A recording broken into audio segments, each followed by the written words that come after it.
क्या आप धन, स्वतंत्रता और समृद्धि से भरपूर जीवन की योजना बना रहे हैं? अगर ऐसा है, तो धनतेरस सिर्फ सोना या नए गैजेट खरीदने के बारे में नहीं है। यह सच्ची समृद्धि के जीवन के लिए वित्तीय आधार तैयार करने के बारे में है। लेकिन यहां सच्चाई है। 20 की उम्र में ज्यादातर लोग पैसे से जुड़ी गंभीर गलतियां कर रहे हैं, जो न सिर्फ धनतेरस के जश्न को बर्बाद कर रही हैं, बल्कि उनके पूरे वित्तीय भविष्य को भी गंभीर रूप से प्रभावित कर रही हैं। आज मैं 20 की उम्र में न करने वाली 6 सबसे बड़ी वित्तीय गलतियों के बारे में बताऊंगा, ताकि आप सिर्फ आज ही नहीं, बल्कि आने वाले दशकों तक भी धन का सही मायने में स्वागत कर सकें। गलती 1, निवेश करने के लिए नहीं, बल्कि प्रभावित करने के लिए खर्च करना। एक बुद्धिमान व्यक्ति ने एक बार कहा था, पैसे से ऐसी चीजें खरीदना जिनकी आपको जरूरत नहीं है। आपको उन लोगों को प्रभावित करने की जरूरत नहीं है जिन्हें आप पसंद नहीं करते हैं। परिचित लगता है?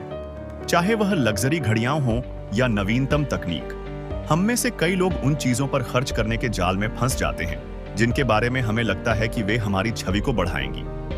लेकिन यहां एक वास्तविकता जांच है। इनमें से ज्यादातर खरीदारी मूल्यह्रास करने वाली संपत्तियां हैं। क्या आपने कभी अपने फैंसी स्नीकर्स के मूल्य में वृद्धि देखी है? बिल्कुल। इस धनतेरस सामान के ढेर में इजाफा करने के बजाय ऐसी चीज में निवेश करने के बारे में सोचें जो आपको वापस भुगतान करेगी, चाहे वह उच्च उपज बचत खाता हो या फिर कोई स्टॉक जिस पर आपने शोध किया हो। Pattern interrupt. कल्पना करें कि आपका भविष्य का स्व पीछे मुड़कर देख रहा है और कह रहा है, शुक्र है कि आपने आकर्षक चीजों पर 1000 रुपए खर्च नहीं किए। अब अगर इससे आपको अपनी खरीदारी पर पुनर्विचार करने के लिए मजबूर नहीं किया, तो अगली गलती के बारे में सुनने तक प्रतीक्षा करें। गलती 2, चक्रवृद्धि की शक्ति को अनदेखा करना। धन के बारे में एक छोटा सा रहस्य है। जो लोग जल्दी शुरू करते हैं, उन्हें बहुत बड़ा लाभ होता है। मैं चक्रवृद्धि ब्याज के बारे में बात कर रहा हूं। चक्रवृद्धि को छिपी हुई धन की देवी के रूप में सोचें, जो केवल उन लोगों के लिए काम करती है जो समय का सम्मान करते हैं। अब किया गया एक छोटा सा निवेश आपके 40 या 50 वर्ष की आयु तक तेजी से बढ़ सकता है।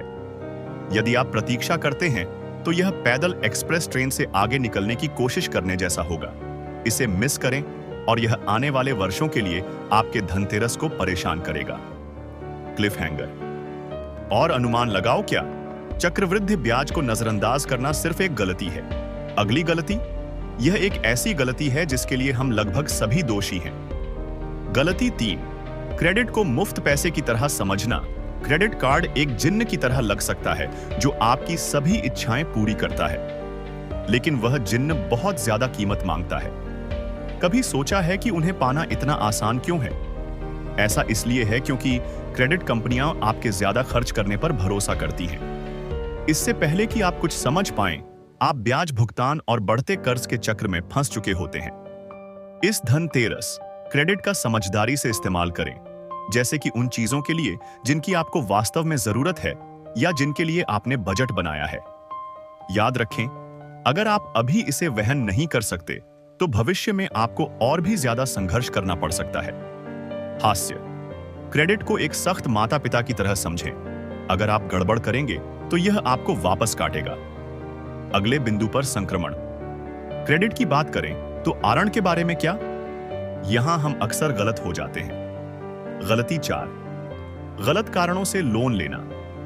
क्या आपने कभी किसी को यह कहते सुना है, मैं लोन ले लूंगा और बाद में इसका हिसाब लगा लूंगा? यह विनाशकारी हो सकता है। जरूरतों के बजाय इच्छाओं के लिए लोन लेना, या इससे भी बदतर, बिना किसी स्पष्ट पुनर्भुगतान योजना के वित्तीय तनाव में बदल सकता है। धनतेरस का मतलब है धन का स्वागत करना, न कि अधिक दायित्व का।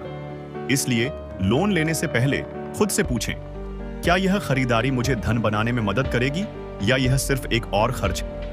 अगला, हम कुछ और भी ज्यादा चालाकी से करने जा रहे हैं। एक ऐसा खर्च जिसके बारे में आपको शायद पता भी ना हो कि वह आपकी संपत्ति को खत्म कर रहा है। गलती 5, धन रक्षक के रूप में बीमा को नजरअंदाज करना। यह एक ऐसी गलती है जिसके बारे में लोग ज्यादा बात नहीं करते।